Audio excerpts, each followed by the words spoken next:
Hi, എല്ലാവർക്കും നമസ്കാരം. എല്ലാവരെയും എൻ്റെ ചാനലിലേക്ക് സ്വാഗതം ചെയ്യുന്നു.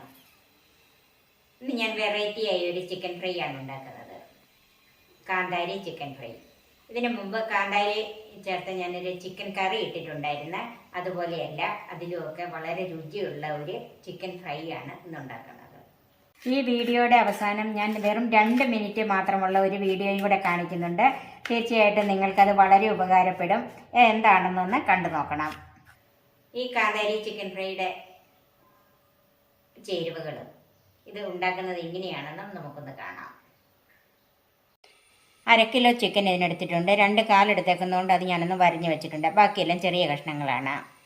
ഒരു പിടി കാന്താരി എടുത്തിട്ടുണ്ട്. അത് പച്ചയും പഴുത്തതും ഒക്കെ ഉണ്ട്. ഒരു 20 ചുവന്നുള്ളി, ഒരു മീഡിയം കഷ്ണം ഇഞ്ചി, 8 അല്ലി വെളുത്തുള്ളി, ഒരു മുറി നാരങ്ങ എടുത്തിട്ടുണ്ട്. അതിൻ്റെ നീരെടുക്കണം. 1/2 ടീസ്പൂൺ മഞ്ഞൾപ്പൊടി, 1 ടേബിൾ സ്പൂൺ വിനാഗിരി. പുളിക്ക് വിനാഗിരിയും നാരങ്ങാനീരും കൂടെയാണ് ചേർക്കുന്നത്. ഏതെങ്കിലും ഒന്ന് ചേർത്താലും മതി. പക്ഷേ എനിക്കിതിൻ്റെ രണ്ടിൻ്റെയും കൂടെ ടേസ്റ്റാണ് ഇഷ്ടം. അതുകൊണ്ട് ഞാനിത് രണ്ടും കൂടെയാണ് ചേർക്കുന്നത്. വറക്കാൻ ആവശ്യമുള്ള വെളിച്ചെണ്ണ, കറിവേപ്പില, ഉപ്പ്.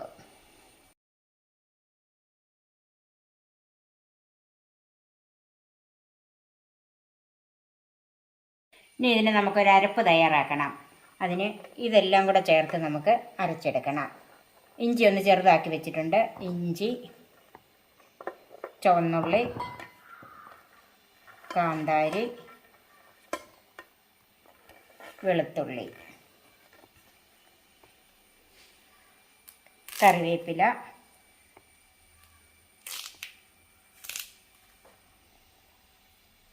മഞ്ഞൾപ്പൊടി, ആവശ്യത്തിനുള്ള ഉപ്പ്,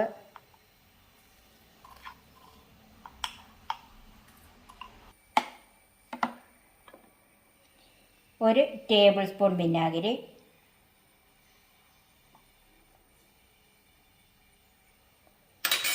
നാരങ്ങാനീര് നമുക്ക് അരച്ചുകൊണ്ട് വരുമ്പോൾ ഒഴിച്ചാലും മതി.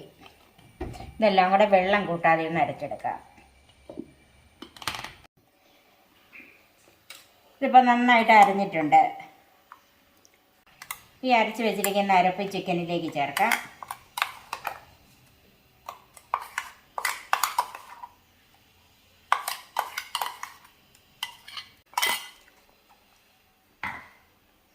നാരങ്ങായും കൂടെ പിഴിഞ്ഞ് ഇതിനകത്തോട്ട് ചേർക്കാം.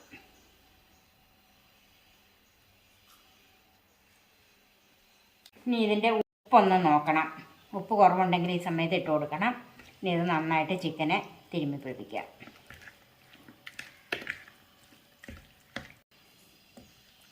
വരഞ്ഞതിലേക്കൊക്കെ നന്നായിട്ട് അരപ്പ് പിടിപ്പിക്കണം.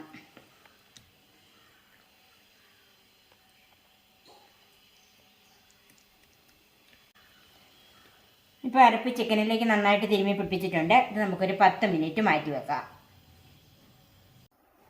ഇപ്പം ചിക്കൻ മാരിനേറ്റ് ചെയ്ത് ഞാനൊരു 20 മിനിറ്റ് വെച്ചതാണ്. 10 മിനിറ്റ് മാറ്റി വെക്കാനാണ് പറഞ്ഞത്. സമയമില്ലെങ്കിൽ 10 മിനിറ്റെങ്കിലും ഇത് വെക്കുക. ഏറ്റവും നല്ലത് അരമണിക്കൂറെങ്കിലും മാരിനേറ്റ് ചെയ്ത് വെക്കുന്നതാണ്. ചിക്കൻ സോഫ്റ്റ് ആകാനും അതുപോലെ ടേസ്റ്റിനും ഏറ്റവും നല്ലത്.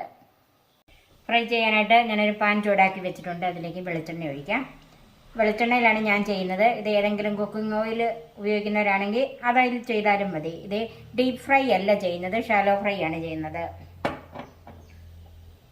എണ്ണ നന്നായിട്ട് ചൂടായിട്ടുണ്ട്. എണ്ണ നന്നായിട്ട് ചൂടായി കഴിഞ്ഞ് ചിക്കൻ ചേർക്കാവുള്ളൂ. ഞാനിപ്പോൾ ആദ്യം കാല് രണ്ടുമാണ് വറുത്തെടുക്കുന്നത്. ഇത് ചെറുതീയിൽ വെച്ച് മൂടി വെച്ച് നമുക്ക് വറുത്തെടുക്കാം. ഇടയ്ക്ക് തുറന്ന് മറിച്ചിട്ട് കൊടുക്കാം. പക്ഷേ ഇത് മൂടി വെച്ച് വറുക്കുന്നതാണ് ഇതിൻ്റെ ടേസ്റ്റ്. നമുക്കിതൊന്ന് മൂടി വെക്കാം. ഇത് ഹൈ ഫ്ലെയിമിലിട്ട് പെട്ടെന്ന് വറുത്തെടുക്കരുത്. ഇതിൻ്റെ ഉള്ളൊക്കെ ഒന്ന് വെന്ത് വരണ്ടേ. അതിന് ലോ ഫ്ലെയിമിലിട്ട് തന്നെ വറുത്തെടുക്കാം. ഇപ്പം ചെറുതീയിൽ ഒരു 5 മിനിറ്റോളം ആയിട്ടുണ്ട്. ഇനി നമുക്കിതൊന്ന് നോക്കാം.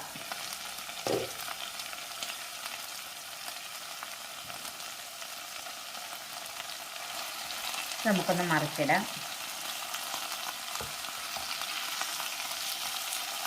ഇത് ഒരു വശം മുഴുവൻ വേകാൻ നോക്കിയിരിക്കണ്ട. ചെറുതീയിലായതുകൊണ്ട് എണ്ണ നമ്മൾ ഒത്തിരി ഒഴിച്ചിട്ടില്ല.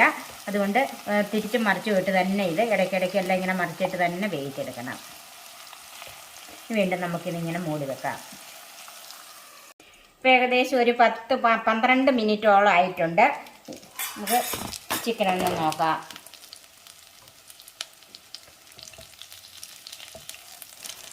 ചിക്കൻ നന്നായിട്ട് വെന്തിട്ടുണ്ട്.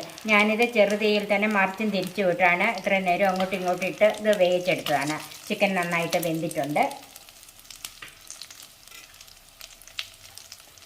നമുക്ക് സെർവിങ് ഡിഷിലേക്ക് മാറ്റാം.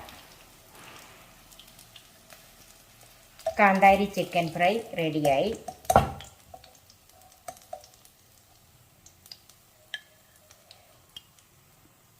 ബാക്കി നമുക്ക് ഇതുപോലെ വറുത്തെടുക്കാം.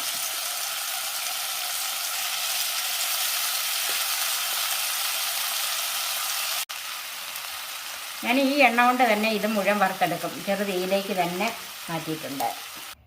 ഇത് അല്പം എരിവുണ്ടെങ്കിലും, കാന്താരി ആയതുകൊണ്ട് അല്പം എരിവുണ്ടല്ലോ ഉണ്ടെങ്കിലും കുട്ടികൾക്ക് കൊടുക്കാൻ വളരെ നല്ലതാണ്. നിങ്ങളെല്ലാവരും ഇതൊന്ന് ട്രൈ ചെയ്ത് നോക്കണം. വളരെ നല്ലൊരു രുചിയും മണവും ഒക്കെയാണ്. എണ്ണ കുറച്ച് നമുക്ക് ഉണ്ടാക്കുകയും ചെയ്യാം. അല്പം സമയം മെനക്കെടണമെന്നേ ഉള്ളൂ. എണ്ണ കുറച്ച് നമുക്ക് വറുത്തെടുക്കാം. ഞാനിത് ഓനിയൻ റിങ്സ് വെച്ചൊന്ന് ഗാർണിഷ് ചെയ്യുവാണ്. നിങ്ങൾക്ക് ഇഷ്ടമുള്ള രീതിയിൽ ഇത് ഗാർണിഷ് ചെയ്യാം.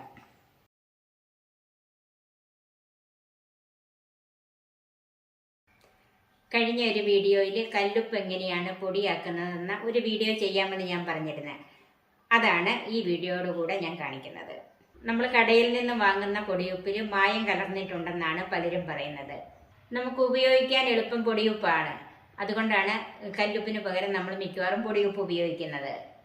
1/2 കിലോയോളം കല്ലുപ്പ് എടുത്ത് വെച്ചിട്ടുണ്ട്. ഈ കല്ലുപ്പ് നമുക്ക് മിക്സിയുടെ ജാറിലിട്ടൊന്ന് പൊടിച്ചെടുക്കാം.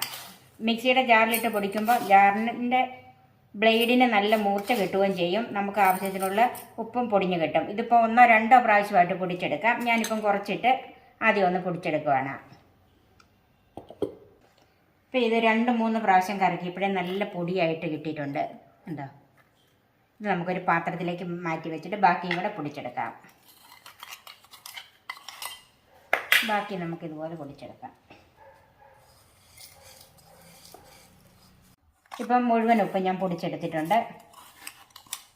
ഇപ്പം നമ്മൾ ഈ പൊടിച്ച ഈ ഉപ്പ് ദീർഘനാൾ നമുക്ക് സൂക്ഷിച്ച് വെക്കാൻ പറ്റിയില്ല. അത് കൂടുതൽ നാൾ സൂക്ഷിച്ച് വെക്കാനായിട്ട് ഒരു ട്രിക്കുണ്ട്. അതെന്താണെന്ന് നമുക്ക് നോക്കാം.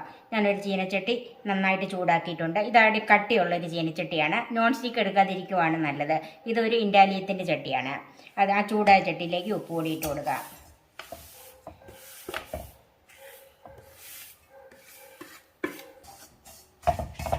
ഇനി ഇത് നമുക്ക് ഇളക്കി ചൂടാക്കണം. നന്നായിട്ട് ചൂടാക്കണം.